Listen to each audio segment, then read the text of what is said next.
episode 138 of the podcast. This week we'll talk about how dog training is so much more than group classes and why groomers should reach out to dog trainers. In the second part, we'll talk about what dog trainers need to know more about the grooming industry and how that knowledge will serve all of our dog owners.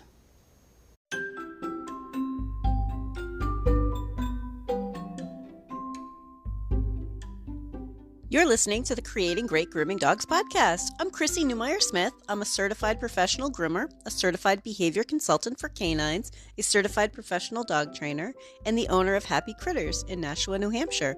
And this, my friends and colleagues, is the podcast where grooming and training meet. The inspiration for this episode was a Facebook conversation about a behavior problem. And in the first 20 minutes, there were about 50 responses. And I think only about 5 of them mentioned anything about training, trainers, or any sort of behavior change. That's only about 10% of groomers in this discussion even thinking about how to change the behavior problem. And I know I'm being a little bit vague about what the conversation was about because it's not even necessarily the discussion, but what really got me thinking about it was why? Why aren't groomers thinking about dog trainers? Why is that entire field being forgotten about? Why do we jump from I'm a groomer and I'll do more grooming, or I'll have them come in for more grooming, or they go to the vet? And there's this entire field of professionals in between those two things. There's a whole load of professionals who are there just to work on behavior change and work on problems and solving problems for people and their dogs. So it was kind of strange to me.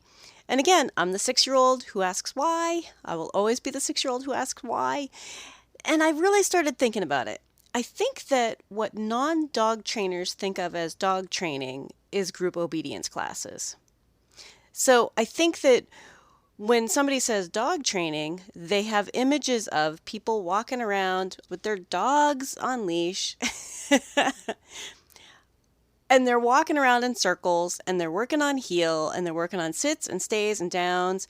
And I think non-trainers think, how would that ever help? What purpose would that serve for the behavior problem that I'm seeing in the grooming shop or in the vet office? And it might not be the right choice for that. However, the modern dog training industry is so diverse. It is so much more than group obedience classes. And when you think about the diversity, that's when you start to understand, oh wait, there is probably a trainer out there who could help me with the very problem that I'm seeing here in the grooming setting. Just like other professionals, other animal professionals, there's a large variety.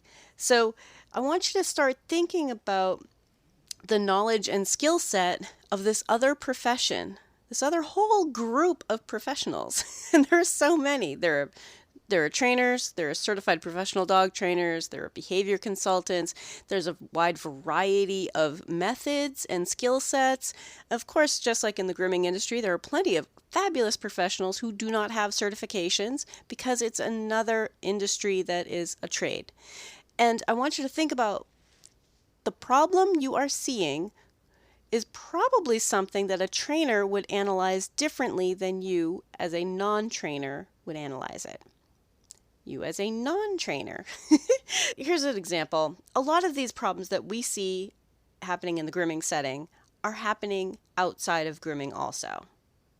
And trainers see a wide variety of things like fears and phobias and aggression, disruptive and nuisance behaviors like constant barking. I mean, these are all things we do every day. Now, the trainers out there said yes, but the groomers also said yes. Oh, wait, you mean the trainers do that too? Yeah, the trainers do that too. These are the kind of things that we all work with on a day-to-day basis. Fears and phobias. Now, in general, for a grooming setting, that's probably fears of equipment or people or other dogs or procedures. But from a training point of view, that could be dogs who are afraid of noises outside, being afraid of the car, being afraid of grooming and handling and vet visits, being afraid of children, like lots and lots of fears and phobias. Aggression, that could be toward people, that could be toward other dogs, that could be toward other types of pets in the house. There are lots of problems that we as trainers see, and that should overlap with the grooming process. So groomers, instead of thinking, I'm not going to send them to a group class, I want you to think there's an opportunity to send them to a professional who has a different skill set than I do as a groomer. And I would love for groomers to have more of a behavior skill set. I mean, certainly that's what the whole podcast is about, making groomers more like trainers and trainers more like groomers and getting everybody on the same page. But the fact is that we have a different level of training in the training industry than other industries have. So I want you to think about there are a number of ways to address behavior problems, and there are also a number of different types of training. And perhaps a group obedience class would actually serve an owner who hasn't started any training yet. So you might think, how would that help me in the grooming setting? Why would that be helpful? But perhaps this dog has never really been asked to do anything and is just kind of, running back and forth from outside to pee to the food dish, and that's all they ever do with him. And a group class might be the perfect place to start that dog. And you know what, trainers? What I find with most trainers is if it's not what's going to work for that dog, we don't try to make them fit in that class. We'll give them other suggestions. So here's another example. Perhaps a dog sport, like agility, for instance, would help a nervous dog become more confident. And we use that a lot in dog training. Maybe we can find a dog sport that will help this dog feel more confident. As an example, the dog that's afraid to be up on the table. Perhaps agility is something that would be beneficial for that dog, or some other dog sport. Dock diving, nose work. Some of these dog sports are really good for taking the edge off of a dog who is bored. I mean, how many of our dogs are bored? When I hear the term hyper, I immediately think that's a high energy dog that has nothing to do and is making up its own games. As an owner of border collies, I can tell you that a bored animal is not going to be the same as a dog that gets worked often enough to feel content. So even if you think, well, maybe that won't really directly help me in the grooming setting, sometimes we need to do some foundational work with an owner and their dog so that we can then work on a more precise problem, like having a clipper near their eye, whatever that problem may be. But if this dog is seriously just going indoors and outdoors, sleeping on the bed and eating when they put down the food dish, and then there are some people who just free feed, so the dog isn't even relying on anybody for food. Some of these dogs, they're almost feral, and they have no business coming into a grooming shop until they have some sort of manners, right? So I want you to be thinking about there are lots of different types of training that we can do. And I want you to think also that there are things like private lessons that can help a dog and owner overcome some very specific behaviors. I work with a lot of fears and phobias. I love working with fears and phobias. That's such a great challenge to work with. Somebody who knows about behavior might pick up on medical problems that you as a groomer might have missed. Now keep in mind, we're all professionals. A trainer should refer to somebody else just as much as a groomer should refer to somebody else. And there are plenty of times where I tell people, I really want the vet to take a look at your dog. Now, if I do refer to a veterinary behaviorist, which in the United States, a behaviorist is a veterinary behaviorist, a veterinarian who went on to study more and became a specialist in behavior, or a PhD behaviorist. I know other places that's more of a behavior consultant, a trainer who does behavior stuff, but not in the United States.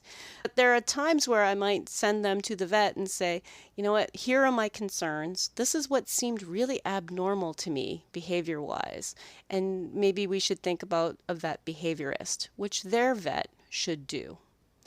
Like, I draw the line there. I'm like, tell your vet, I'm thinking maybe a vet behaviorist, and this is what I found to be abnormal.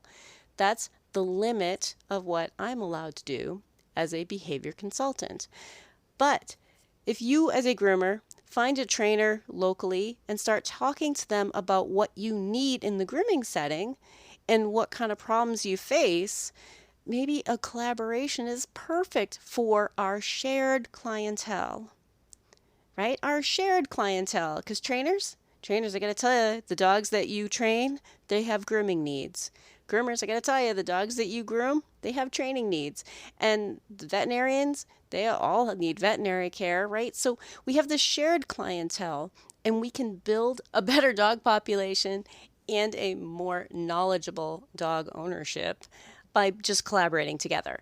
So don't feel like sending them to a trainer might be a waste of time, because if that class that they offer or the service that they offer doesn't fit, they will go ahead and figure out who they can send to. And that's just good business. If you're enjoying this podcast, please remember to subscribe so that you don't miss any episodes, and tell all of your friends. Here's a pretty common misconception coming from non-groomers. Things that I've heard pretty recently. Well, bad things happen during grooming and vet visits. Certainly dogs would be afraid of that. Or that's where so many problems start, with the grooming or with the vet visit. And here's my problem with that. Hold on tight, because I'm sure that someone out there will feel like this is a little bit of tough love. So with all kindness to all of you, groomers, vets, and vet techs want dogs to be good. And quite frankly, it's not really our job to teach the dogs the basic skills of being touched all over, responding in a safe way when they're stressed or scared, or introducing them to their first experience with needing to focus and be handled for an extended period of time. Take that in for a minute. That's not really our job. It becomes our job, it becomes part of our job, because people don't think to do it before they go to a groomer or before they go to a vet visit. And I don't know why. Certainly there are plenty of people who do plan ahead, and they're like, hey, let's get touching him all over because he's going to need some health care someday. But so many people do not. And then the groomer or the vet gets thrown under the bus. Now, I'm going to go out on a limb here and say that I speak for many when I ask, why are dogs coming to grooming and vet visits with no skills preparing them for it? It's not like the grooming visits and the vet visits are bad or stressful or where the problem started, because the problem started when an owner didn't know to plan ahead that their dog will be needing these services. The problem didn't start with the groomer. The problem didn't start with the vet. The problem started before that. And the problem started when an owner just didn't know to prepare for those things. And since I seem to be delving out a ton of tough love here, the problem started with the idea that if a dog is uncomfortable or in pain, it's fine and natural for them to be aggressive, like as if it's a free pass to hurt people, and it's not.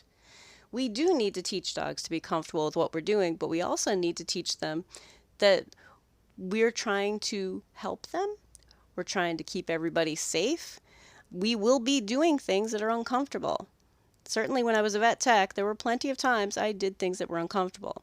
Certainly as a dog owner, I'm not going to not look at a cut because, oh, well, he might be scared or stressed. What if he bites me? My dog's not going to bite me. We've prepared for this. They have to be able to handle it if they are in pain. This is part of being safe. This is part about learning how to be a safe dog. And unless they are in a total panic, I'm pretty confident that the average dog can do it. They can learn to be safe. Maybe not every Tom, Dick, and Harry come over and handle them when they don't feel good or when they're hurt, but it's still important. We can't give them a free pass because, oh, well, of course he was scared. Well, what would you do if you had a loud dryer next to you? The poor thing. I think, honestly, there could be a dead groomer on the floor and someone will be saying, well, I mean, it's not really the dog's fault. She nicked a nail. So let's all calm down for a minute and remember that we have a job to do in the grooming room and we have a job to do at the veterinary office, and we need to prepare the dogs for the things they are going to have to go through. This is part of the average dog's life. They all have some sort of grooming needs. They all have some sort of healthcare needs. And you may have, a short-coated dog that wears his nails down constantly and needs very, very little. And that's great, but that's not the average. Most of them have a lot more care that they need. So what is the solution? Because that's important too. This isn't just a rant about what's going wrong, but what's really the solution? And I think that we should be preparing dogs for those realities. And I'm going to say to focus on grooming, because if you focus on the grooming setting and the things that dogs go through in grooming, the dogs will automatically be better for the vet and for their owners because grooming touches everywhere. And if you think about the vet visit, the wellness check, the vet's got their hands all over them, they're listening to the heart, they're listening to the lungs, they're looking in the ears, they're touching them all over. A lot of that stuff is stuff that groomers do. We're touching them all over as a groomer. We're running them through range of motion, maybe not intentionally range of motion, but the job that we do runs them through their range of motion. We're looking in their ears. We're in between the pads of their feet. We are touching every little inch of that dog's body. We have our finger in their mouth sometimes to pull their lip back so that we can get a little bit of hair trimmed. We're all over that dog. And if that dog is comfortable with tools all over them, they're not going to think twice about a stethoscope. And that's what you need to think about. If this is something so normal and being put up on a table or being put into a bathtub or being put into a crate and being walked into a place that services other dogs, that smells like other dogs, perhaps they see other dogs, perhaps they see a lot of other dogs, and there's other dog noise. So if we teach them to be good for the grooming setting, and this endurance run, because most vet visits do not last as long as a grooming session, they're going to be better for their owners and they're going to be better for the vet. So I want trainers to start thinking about working with animals in a way that we do with grooming. Now, it is common for trainers to talk about cooperative care. In the grooming industry, it's usually referred to as holistic grooming when we're talking about the behavior aspect. In training, it's referred to as cooperative care. And I know we give a lot of examples in the dog training industry about lions and elephants and dolphins and animals that you wouldn't normally get up close and snuggle with like a pet dog, where we're actually able to draw blood or do some foot care or other types of veterinary handling. And it's really beautiful to watch. So training-wise, we know we can teach these behaviors to animals that are not house pets. How cool is that? Now the question is, why aren't we doing the same thing with dogs? And many people are doing the same thing with dogs. The grooming industry hasn't necessarily caught on to some of that, but a lot of dog trainers are. However, here's the part that gets forgotten. Grooming takes longer. So a really impressive drawing blood from a tiger that took 5 minutes is drastically different than spending an hour and a half with a dog. And I need us to think about that. Foot touches, for example. We're touching feet over and over and over and over again. If that's what this dog finds difficult, we need to build on that and get them used to not just once or twice or, 10 minutes per foot. We need to build past what we thought we were doing before. Okay? The training industry has really kind of dropped the ball because they don't necessarily look at the grooming process and understand what the dog is going to be expected to do. Now, I'm also going to add in here that I'm pretty sure that some trainer out there probably just gasped. Why do they need to be doing this for an hour and a half? Because this process takes time. Drying, brushing, clipping, scissoring, nail trims, ear cleaning, bath, all of these things take time. It takes a considerable amount of time. Now, another thing is that groomers have gotten tired of trainers sending stuff like the owners are massaging his feet on the couch at night, which is a nice step. It's a very, very small first step. It does not at all mimic what we do in the grooming shop. So they need to go beyond that. We need to go beyond that first step of, hey, look at that, he's letting me touch his feet, to actually, he's letting me touch his feet with intention. He's standing while I touch his feet. He's letting me touch his feet with stuff. And we need to go beyond it. We need to go past it. So the grooming industry needs aren't being met. But the training industry didn't know that. So trainers, when you think about foot touching, for example, you also need to think about the way they're going to be touched in a grooming setting. When you think about a dog that doesn't like being touched at all, you need to think about how that's going to affect their grooming needs. And one of the things that I think trainers come up with a lot is nose targeting and chin targeting.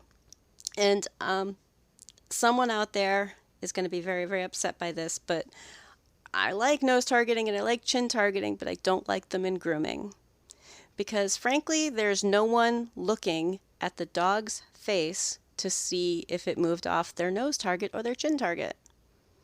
Because I'm trying to brush a tail, or I'm trying to work on a foot, or I'm trying to get a really nice smooth finish on the back of their neck, and I'm not watching for their nose.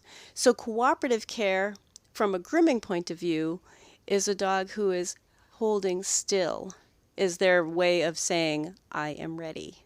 That's the cooperation and cooperative care for grooming. Or when I feel in my hand that they're just totally relaxed under my hand. It's a tactile sensation. But the idea of holding a nose target and then they move the nose target, that will be betrayed in grooming. They're going to move their nose from the nose target and no one's going to know. And they're going to get frustrated. And why wouldn't they? Because they've been getting taught like, hey, I'll back off as soon as you move your nose from the nose target, right? We need to think about the things that we do and the way that they function. Now, trainers, if you are using nose targeting and chin targeting, I just want you to train beyond it. Train beyond it. It's a good tool, but these are training wheels. You got to learn to ride the bike without them. Train beyond it. It's not that sitting on the couch massaging feet is bad. It's that it's not enough. And it's not that nose targeting or chin targeting are bad. It's that it's not enough. And groomers don't have the time, the extra people, the extra hands, in some cases, to operate a clicker and treats. We've already got a dryer under our arm, a hand on a dog, a brush and a comb in the other hand, and sometimes I have a leg underneath the dog. We're already doing 4 things with 3 tools, and somebody wants us to add more tools. What the grooming industry, I think, is asking for is for the dogs to be better prepared before they get there. And I think because that's not what's been happening, a lot of groomers have lost faith in the training industry. So, groomers, listening to this episode, this is a great episode to send your trainers to start the conversation so that you can collaborate together. Trainers, if you want to know more about the grooming industry, this is a great episode to send a groomer to. Like, hey, how can we collaborate? How can we work together? Because it serves our owners. We have the same clientele. It serves our owners really well for us to work together and help these dogs for the 15 years of grooming needs that they have. If you'd like more information, you can find me at chrissy@happycritters.net, happycrittersdogtraining.com, or you can join the Facebook group, Creating Great Grooming Dogs podcast, or the Facebook page, Creating Great Grooming Dogs. I really look forward to hearing from you. If you're ready to go beyond the podcast, and I hope you do, I've made it really easy for you. If you go to creatinggreatgroomingdogs.com and click on your next step, you'll see all of the options. There's the Scholar Lounge community, there's the Modern Grooming Professional certification, there's Master Canine Stylist and Professional Canine Stylist diploma testings, there's the Behavior Lab for coaching and private one-on-one sessions with me, and of course, the Master Groomer Behavior Specialist program. So go to creatinggreatgroomingdogs.com and click on your next step.